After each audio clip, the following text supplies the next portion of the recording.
সকালে উঠে উনি রেডি হচ্ছে, তার বললাম আজকে কি না গেলেই না? বলে যে না, আজকে কাজ করে আসি লিসা, তারপরে একভাবে কয়েকদিন রেস্ট নিব, তোমার সাথেই সারাদিন থাকবো, আর এখন থেকে তোমাকে নিয়ে আমি ঘুরতে বের হবো।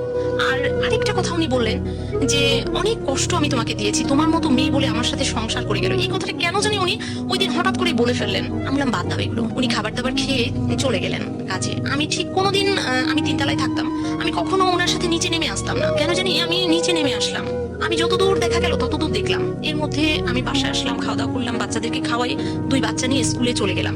স্কুলে যাওয়ার সময় সাদা একটা পোশাক পরলাম। কোনোদিন আমি এরকম সাদা পোশাক পরি না, হয় সাদা পরি, লাল পায়জামা, লাল ওড়না পরি, ম্যাচিং করে পরি। ঠিক এমন সময় এক ভাবি বলে উঠলো, লিসা তুমি আজকে এরকম বিধবা ড্রেস পরেছো কেন? আরেকজন বলেছি, ভাবি এটা কেমন ভাবে বলছেন, ভাবিকে অনেক সুন্দর লাগছে। এসে আসার সময় আমাদের গেটের কাছে ওই সময় আবার এক ফুপু বলে উঠলেন, লিসা তুই এরকম সাদা ড্রেস পরেছিস কেন, তোকে ভালো লাগছে না, তুই আর কখনো সাদা ড্রেস পরবি না। ওই সময় আমি জীবনের সাথে